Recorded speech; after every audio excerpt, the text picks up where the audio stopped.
welcome back. Happy Monday. We are hopefully going to wrap up. We're going to wrap up part 1 of Module 8 today, and then hopefully all of Module 8 at the end of Wednesday, leaving us 4 lecture meetings to do review or do bonus material. Yeah, so I have some stuff planned to cover material that I skipped that would have belonged in module number 1, and I have some material that I skipped that I usually cover at the very end of the class about state space modeling design. So I actually think that we have enough time for both of those. So I was going to have you choose, but I don't think you need to choose. I think I'll just do both. Is Module 8 the last module? Module 8 is the last module with content that you need to complete the project. So yes, as far as most of you are concerned. Yeah. Yeah. Will the bonus material have homework? No. The question was, will the bonus material have homework? So I think homework 8 will be your last homework. I know homework 8 will be your last homework. When's the hard deadline? The hard deadline for the homework? I think it's Monday. That is 7 days from today, I think. That's it, right? Can someone confirm or refute that? Soft Friday, hard Monday? That seems like something I would do.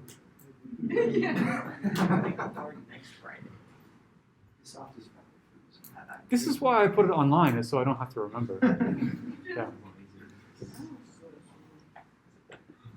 All right, we've kind of touched on this a little bit already, and that is the dominant pole approximation back in the day was compare the real parts of various poles, and if any of them are significantly larger than the others, you can perhaps ignore them because their time constants are so small that their modes in any kind of response will die away more quickly. If you take all that and phrase it in the frequency domain, then, right, like, so we've actually, I think we've actually talked about this before. If we have a pole at, say, negative P1 and a pole at negative P2, if the ratio of P2 to P1 is greater than 10, then we say, okay, maybe we should just ignore P2 and just treat it as a first order system P1. But what would that look like from the Bode perspective? Well, we don't know the DC gain just by looking at the pole zero map. So it could be something arbitrary like this, but when you get to, say, frequency P1, you're going to see 20 dB per decade drop. And when you get to frequency P2, you're going to see another kink.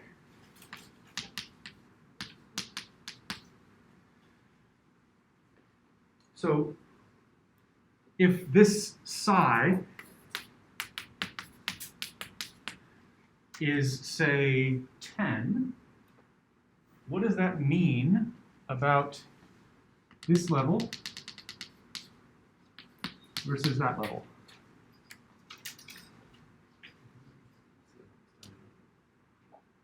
Factor of 10, John?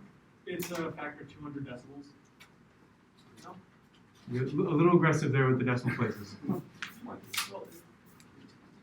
Oh, yeah, 20. Yeah. It's okay. One decade, not 10 decades. 1 decade, right. Factor of 10, 1 decade, right. Yeah, so that means if this is A, this is then A minus 20 in dBs. Okay. Okay. So I think what we're saying is if you adopt the rule of 10 for psi, that's equivalent to saying anything that happens 20 dBs below kind of the passband, we don't care about, or can be safely ignored, I guess is a more technical term. Okay, that's what this psi of 10 corresponds to. And if you are more lax with this, if you say a psi of 4, if you're really playing fast and loose, then this gets sucked up higher, and so it's a much less stringent requirement. This gets, I mean, so with real poles, it's not so bad, but with complex conjugate poles, it's a little trickier. So let's see what that looks like.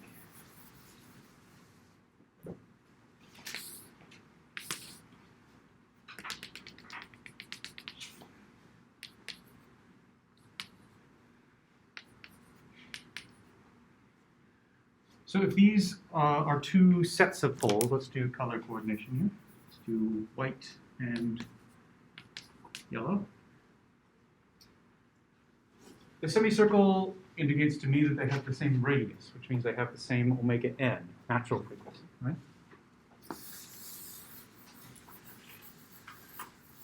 Which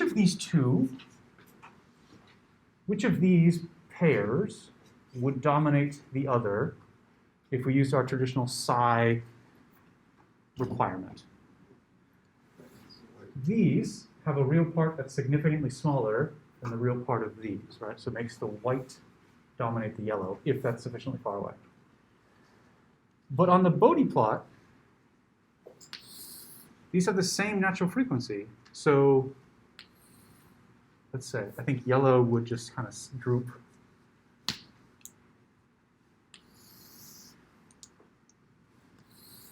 And white might resonate like that. But certainly neither of these is obviously dominated by the other in terms of like being buried by 20 dBs. Do you agree with that? So I just want to point out that the psi requirement, this ratio of real parts,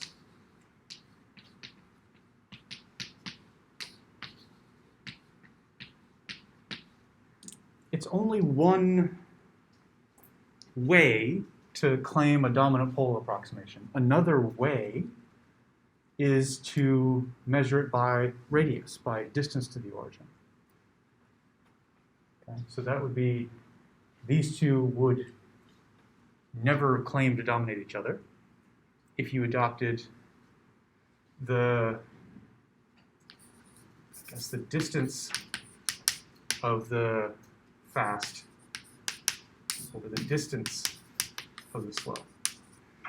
For real poles, this is the exact same thing, right? Because their real part is their distance. So if everything is real, then there's no problem. But if you start talking about complex conjugate poles, then you have to decide which of these two you're going to employ. And they both have benefits and drawbacks. Right, so what am I saying here? I'm saying that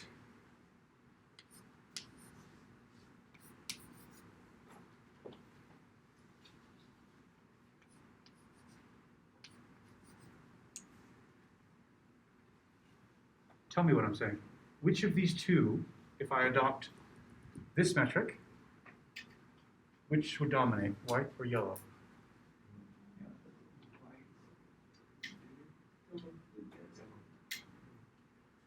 I think yellow, because this distance is so much less than this distance, which makes this ratio large. Okay? So this is another way that some people would have you make the dominant pole approximation, is not with the real parts, of which these two are comparable, so there would be no dominant pole approximation there, but more along the lines of radial distance. Cool? Sorry, mine is a little bit just about the way you draw your pole zero maps. Why do you draw boxes instead of X's? Like, are you saying this region instead of this point? I'm actually trying to appeal to your root locus senses and talking about closed loop poles. Okay. But if you would like to replace all of my boxes with X's, I just wanted to know if there was a reason.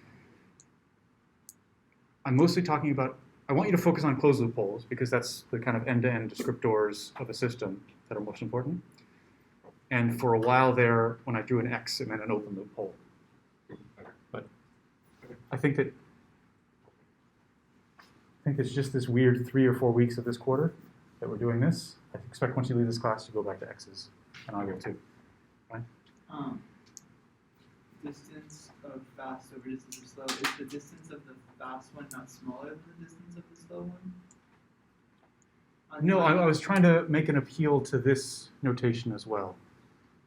So when this is large,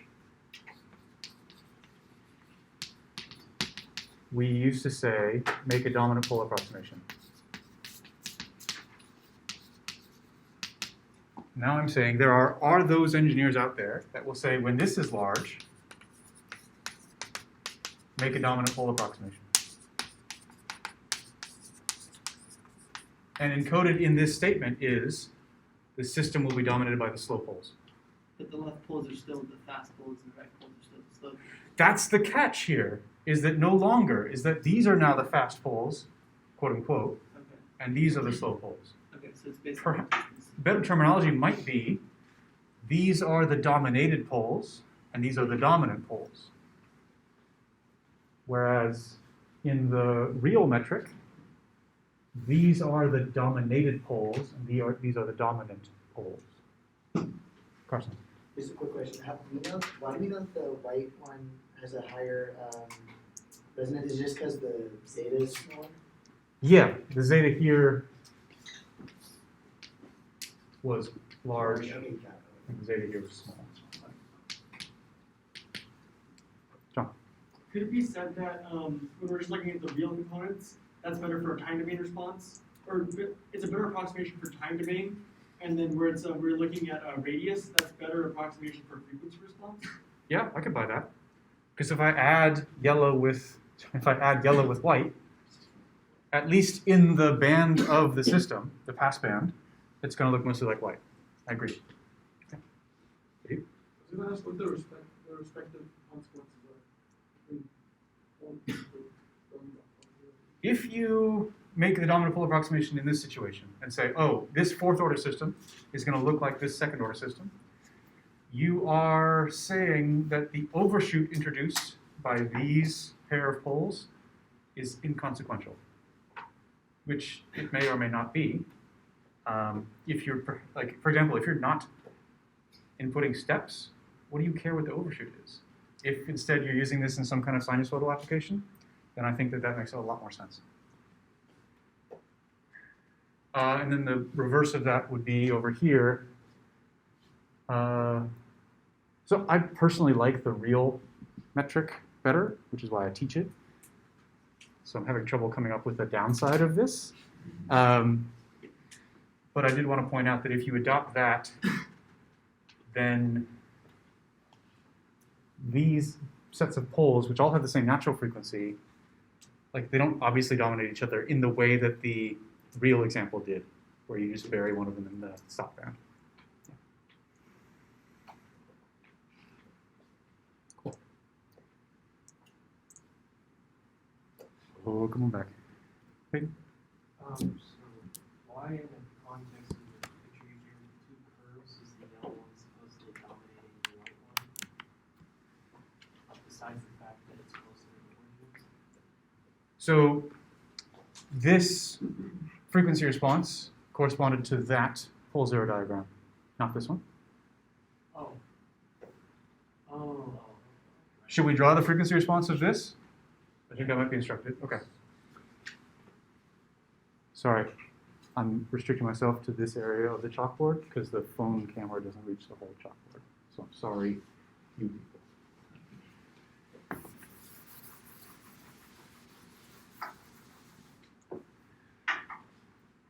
All right, so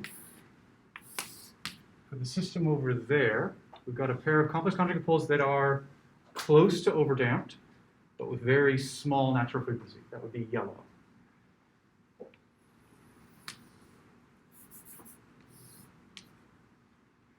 So maybe omega n1 might be there.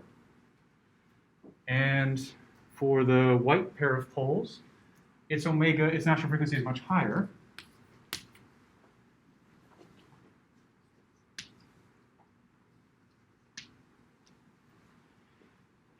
But its damping ratio is much smaller. So individually,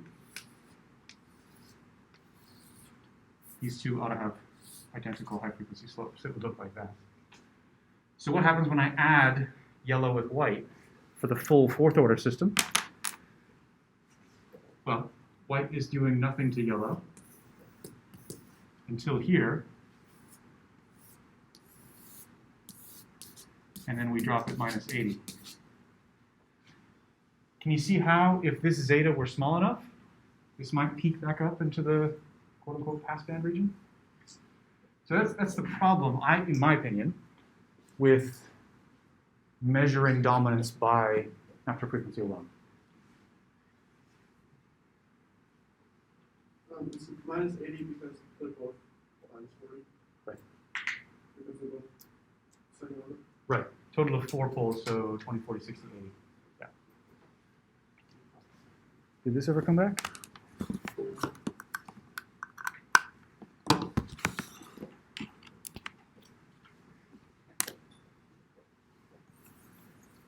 Ooh, maybe I locked myself out. There we go. Cool. Does the resonance get like infinitely tall as the poles approach the imaginary axis? Yes. Right, if you had a system like this and excited it with a sinusoid at this frequency, you would get repeated poles in the output. So your ZSR would look like this, which is the, in steady state, the infinite gain of that infinitely tall peak.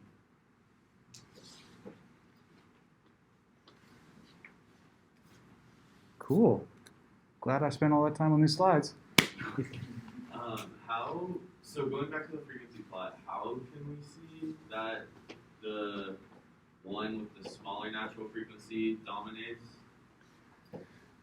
Yeah, so where's the pass band of... It's just because the pass band is like sooner. That's what I'm trying to say, is that dominant pole approximation in the frequency domain has everything to do with the pass band. Gotcha. Or, I guess, flip that, and everything to do with the stop band. If stuff lies in the stop band, you can ignore it. Gotcha. I think that would be how the Bode camp would phrase dominant pole approximation. Okay. Yeah. But can't that like peak rise above the negative 3 point decibel drop? Yep, absolutely. So that would mean placing this much closer to the imaginary axis, which would mean that this notion of measuring dominance by radius is faulty. Is there not some combination of both? Sure. I mean, the combination of both is to not make simplifying assumptions and just do the full system. Yeah, that Yeah, makes like sense. all of this is to afford you the ability to say, I don't know much about fourth order systems. I know more about second order systems. Let me treat this as second order. Yeah. But if you have the full power of MATLAB at your fingertips, there's no point. Okay, let's talk about something that I don't usually cover, which is a kind of a circle back to Nyquist plots.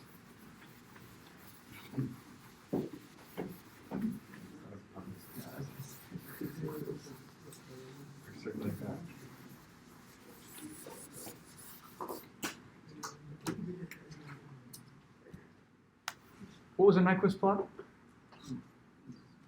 Yeah, Circly bits? It's, instead of looking at the domain of the transfer function, which would be a whole zero map, it's looking at the range. What does the function do? What is its real and imaginary parts as omega changes? So let's kind of review, I guess, functions. We don't actually use transfer functions as functions very often, if you think about it. Like in the classical sense, as a mapping from a domain to a range, but that's what they are.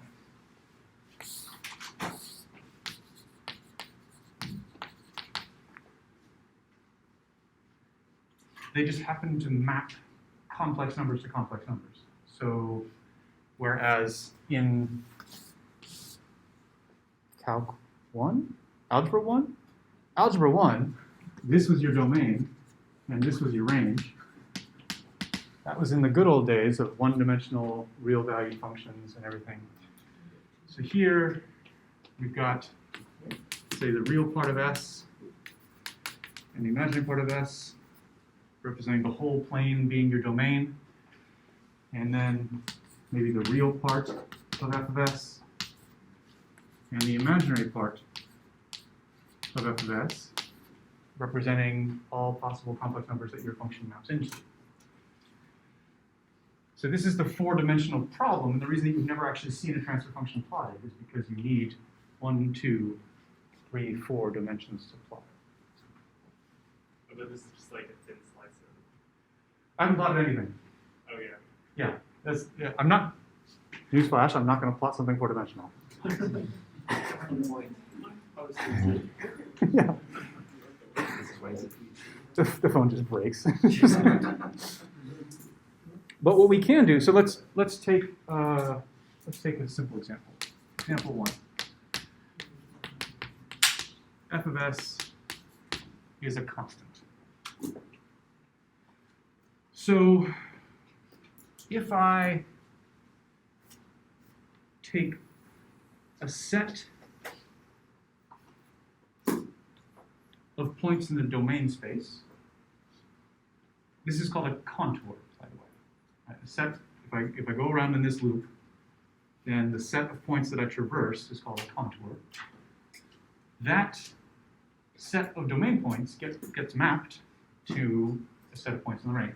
You're not talking about the stuff inside the circle, just along the circle. Correct. I'm not talking about the set as like the stuff inside. I'm talking about the set as the things that have chalk on them. Yeah. So if the mapping, the transfer function, in fact, it's actually not helpful to think about this as a transfer function. Just think of this as a function, is a scaling factor. What will that contour look like in the range space? Yeah, bigger or smaller. I think this point, if a is bigger than 1, it's mapped to something larger. Right? If my function is just multiplying this by 5, then this complex number gets multiplied by 5 and becomes this complex number. I'm not going to plot it on this plane, I'm going to plot it on this plane. So it's important to keep your planes labeled. And then the farthest point away would then be mapped to even further away. How about the orientation of the traversal? Is that maintained?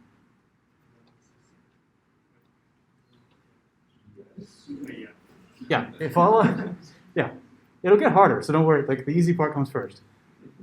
If I walk this direction, then I'm going to walk this direction.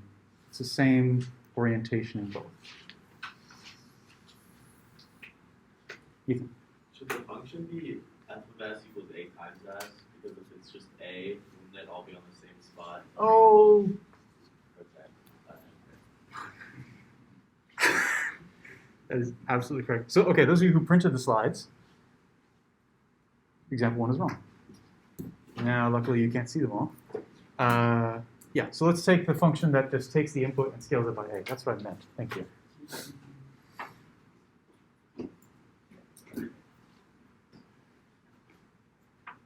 All right, let's try. Any questions on this? Now that I got it right. Let's try something a little trickier. Example 2, f of s is 1 over s plus p, where this is the point minus p.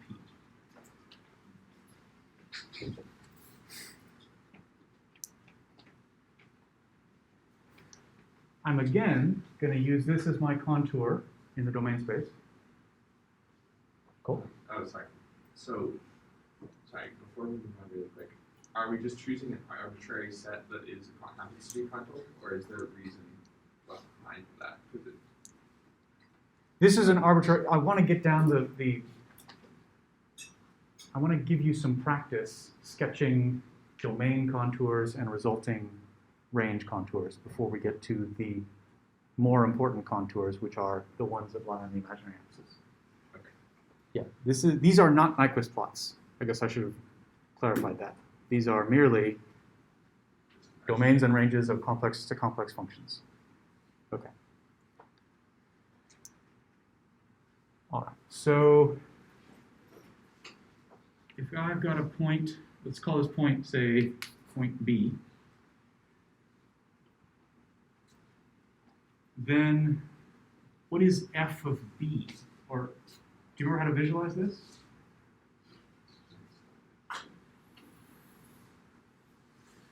This vector, or phasor, I guess, is the technical term, is the quantity s plus b, as in Bode. F is the reciprocal of that. So the phase of f of b is the opposite of this phase, because it's in the denominator. Right? This vector is s, no, I guess it's b plus p. So it's kind of like a wrecking ball, where it goes from that point to the other point. Let's just get one point map first, and then we can work on a set of points. Right, so if this is the phasor, b plus p, then the reciprocal of that should go and have positive phase, maybe positive 160 degrees or something like that. This distance then gets reciprocated as well. So if this is larger than 1, then the magnitude of f of b will then be smaller than 1. So maybe b prime gets mapped there. F of b, I'm calling b prime.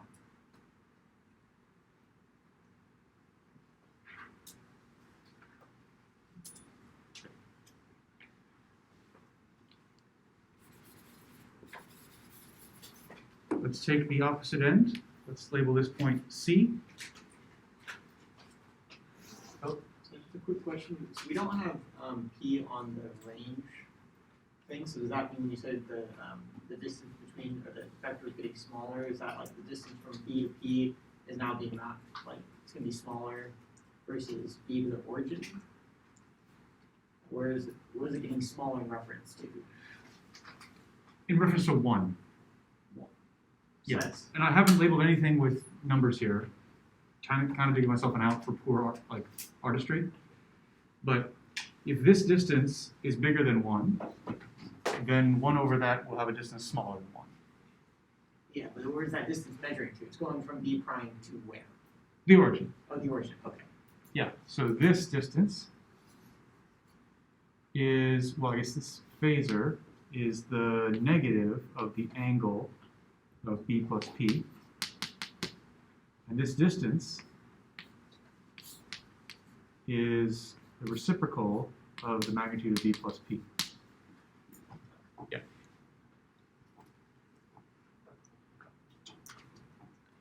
I'm being careful in using the word reciprocal when I mean 1 over something and not inverse, because I don't want to confuse you with, because functions have inverses. Right, the inverse of b prime under the F mapping is b. And saying that probably confused more of you than we're actually wondering why we kept using the word reciprocal. I'm going to keep using the word reciprocal when I mean 1 over, and I encourage you to do the same. When you want to talk about the mapping from the range back to the domain, then that's the case for the term inverse.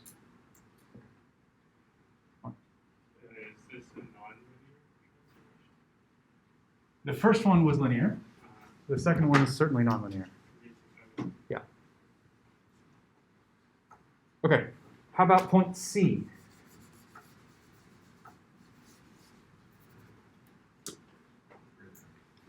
This phase is somewhat less in absolute value, so when I take the negative of it, it'll end up here. And the distance from C to the pole is larger, which means that the mapping point will have smaller modulus. Okay, so this is something like C prime.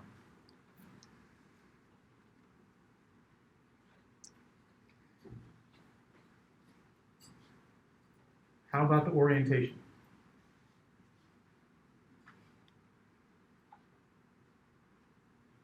I think the phase angles get smaller in absolute value, so I think we're going to have this orientation.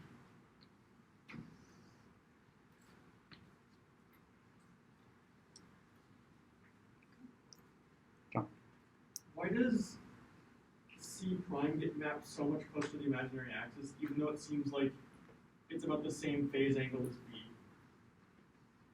Better? Oh, just further, okay. Yeah, because the magnitude, so the phase, you're right.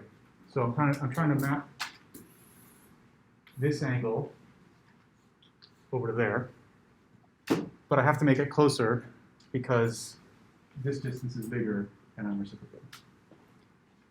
So it should be, if this was like a perfect diagram, B would be further away and C would be closer, and they'd be almost in a line. Kind of, or not really? Yeah, I mean, with this difference Yeah. being the almost. Yeah. Ready? Okay. I want you to focus more on the orientation than the shape, because the shape is clearly shit, but the orientation is what's important. Okay? So we said we had under the first transformation clockwise here resulted in clockwise here. Under the second transformation, clockwise in the domain resulted in clockwise in the range.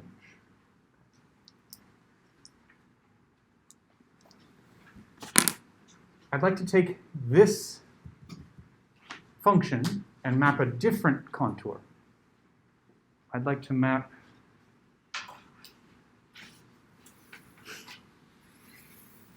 this contour.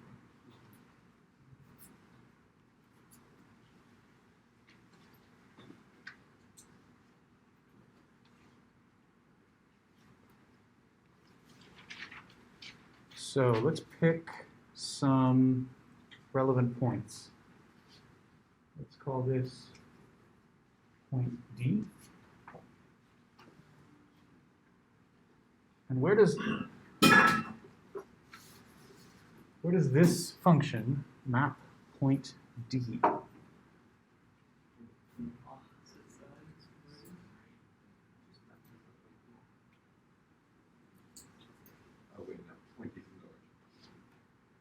The phase, you draw from the x to the point. So it's a phase of 0. The opposite phase is still 0. So the image of D has to be on the real axis. In fact, it has to be on this half. And the magnitude is going to be 1 over this. Okay. So let's put that, I don't know, where did I put that?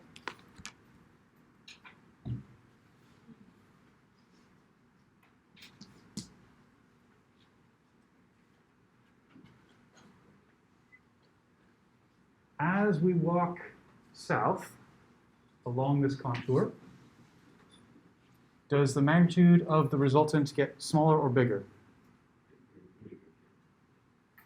Try again. Or smaller. It seems that The phasor here gets longer, which means the reciprocal of that phasor in modulus gets smaller. Okay, so we have to basically go closer to the origin. And as I walk south, that gives me a negative phase in the domain space, which gives me a positive phase in the range space. So I'm traveling this way now.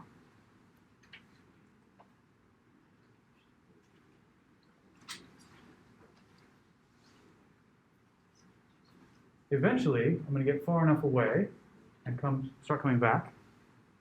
Where does E map to?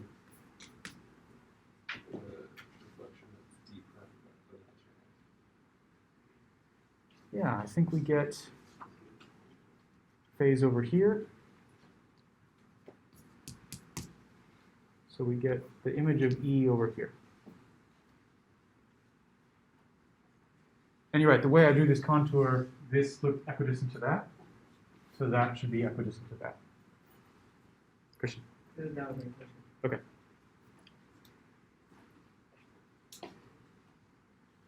So am I okay to do this? Would it be more ovular? Is it getting smaller at the top? So these guys should be coming in? Yeah. Okay.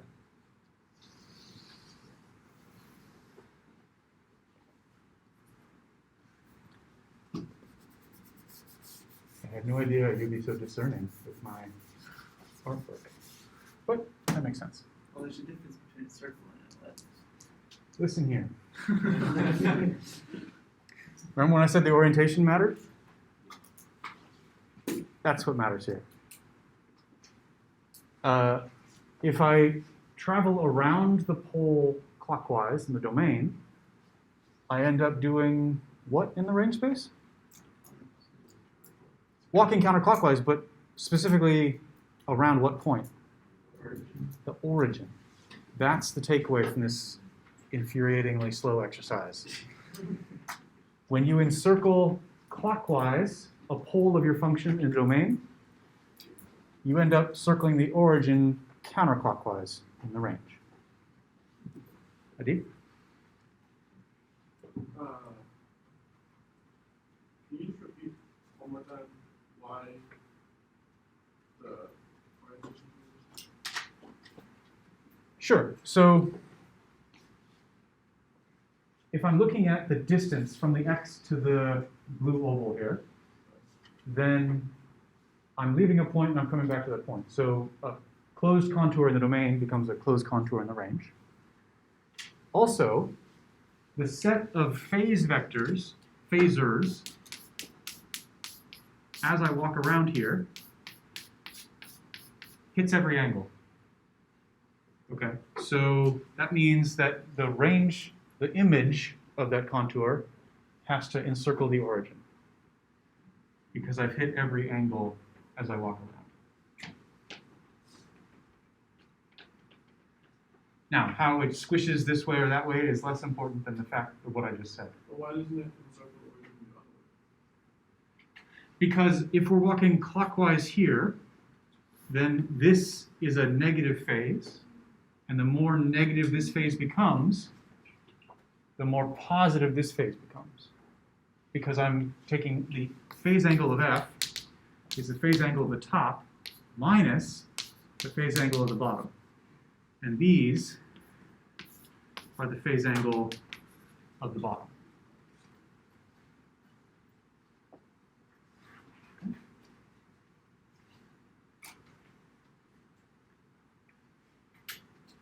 What would happen if I had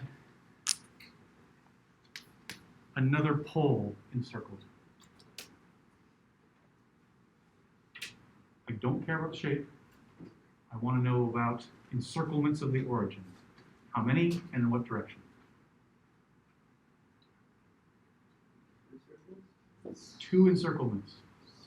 Because I would then have a second pole down here, which means that every time I walk along here, I'm going to get a double phase, which means if I walk around this circle, both of these go through 360, and so that gives me 720 of total rotation in the range space. I'm getting faster here. The magnitudes are different, so like there'll actually be two circles visible.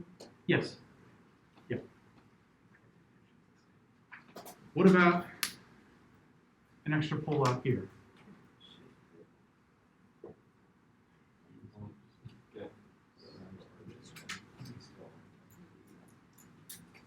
No extra encirclements of the range space origin from a pole outside of your contour.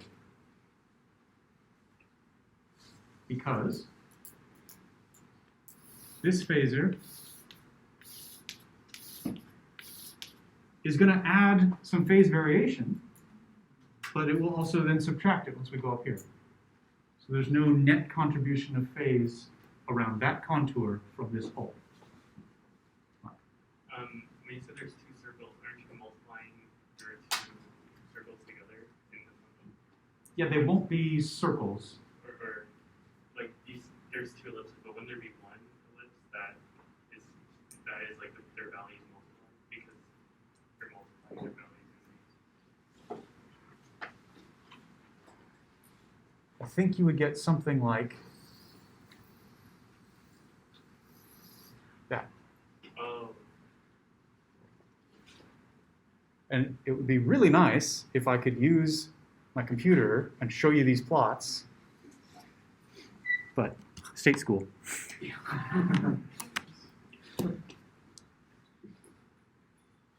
But okay, so the important part again is not the actual shape of the yellow curve, but the fact that it encircled the origin twice. Come. And the orientation is still opposite if there's two poles. Right, right. So I'm going this way and this way and this way and this way. So this is 1, 2 counterclockwise encirclements of the origin. Good.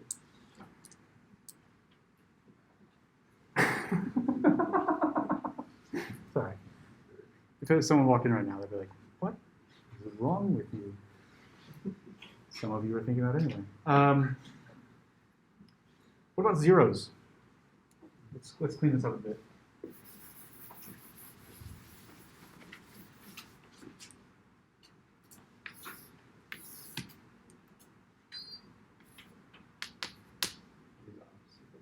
Yeah.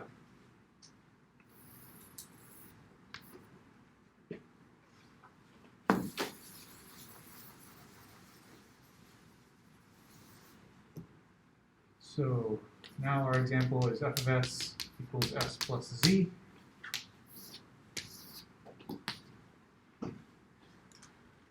If I walk from this point clockwise, I will walk from some point clockwise.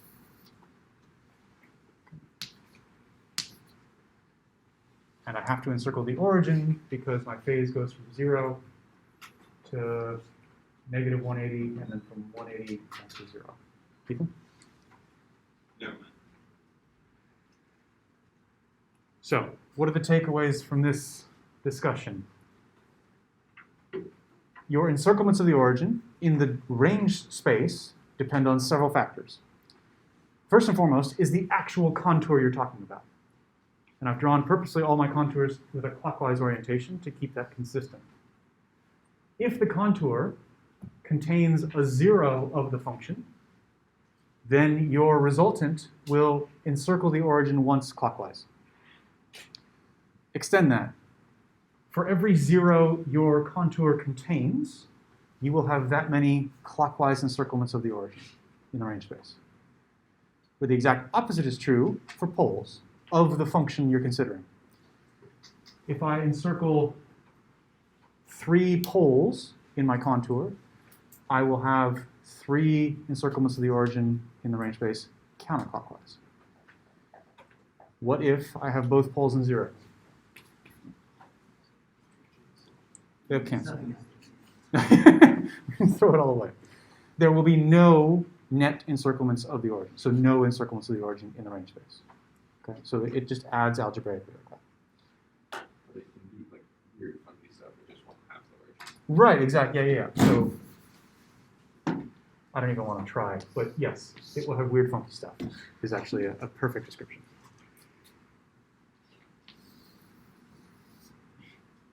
Yeah. Right, you can still have closed contours in the range space. In fact, you will have a closed resultant contour in the range space. It just won't encircle the origin.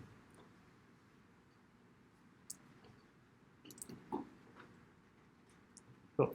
Can you go over again, if you have like 2 poles or 2 zeros, why is it still the opposite or the same direction? Wouldn't it switch, like, for poles, it's the opposite of what it would be, but if you're adding the phases, wouldn't the negatives cancel out at the bottom and you get another negative? Wouldn't they all be negative going the same way? So let's start here. I think it's reasonable to start. The net phase, or the phase of the function at this point is going to be 0 minus 0 plus 0. Right, because this has 0 phase, this has 0 phase. When I move to here, the phase of f, that is the phase of the image point, will be 0 minus negative 60 and negative 45. When I get to roundabout here, these are going to add up to give me about 180 degrees of phase.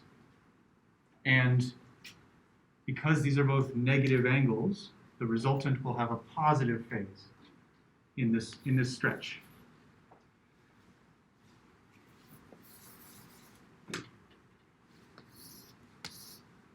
So we started from 0 phase and we ended up with about 180 degrees of phase. But I've only gone a quarter of the way around this contour. And I've already gone halfway around the origin there. So that's, do you want me to keep going? No, I think I got it. Okay. Okay. You want me to keep going? Those pulling a zero, what direction will it be going? What do you think?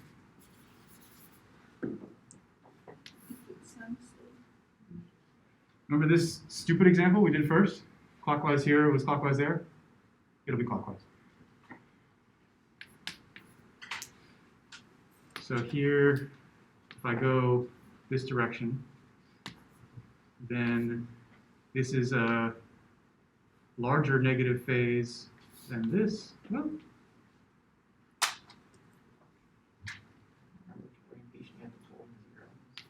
yeah, so if this is, say, theta, no, gamma, and this is theta, then the net phase of this point is going to be gamma, which is negative, minus theta. So this is negative and big, minus negative and small. So I think it'll be negative. Yeah, so then I go from here to negative phase. Yeah, that's my argument. Would not be minus,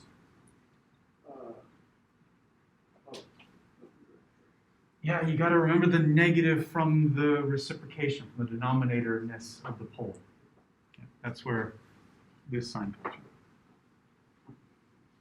John. I think if you switch the orientation, the phase switches, doesn't it?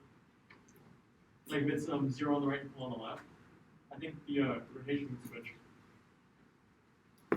Or the direction of travel.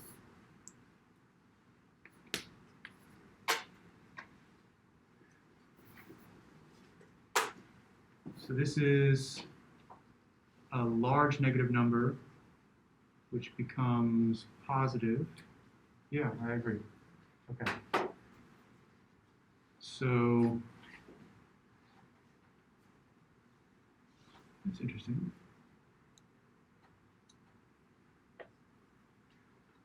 But you'll agree that there are no encirclements of the origin in either direction. Okay.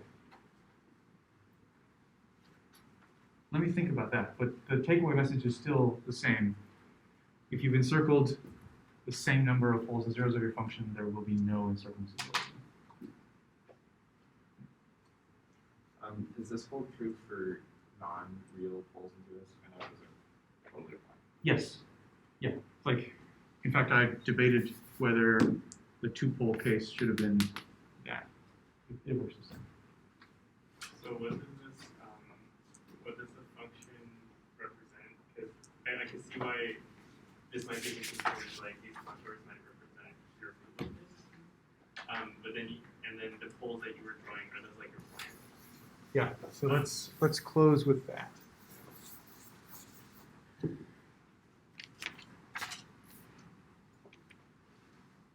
Okay, we're going out of order from the slides you can't see, but that's fine.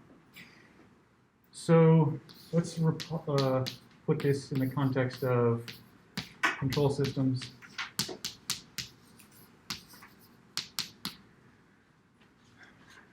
The closed loop transfer function here, of course, is g over 1 plus gh. If I have an S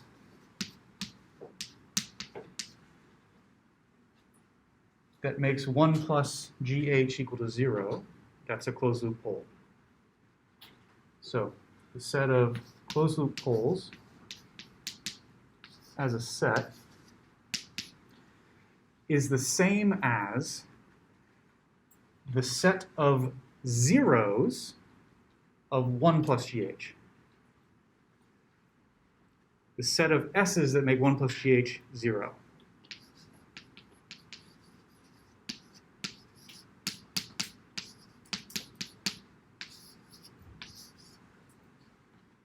Okay. What about the poles of 1 plus GH. Those s's that make this go to infinity are the same as those s's that make this go to infinity.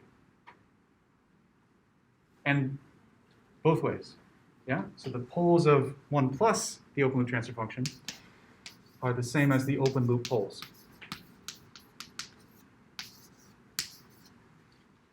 That is, the s's that make this go to infinity, if I add 1 to that, I also get infinity.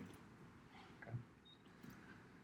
So, what we're going to do is we're going to plot our f of s is going to be gh, the open loop transfer function.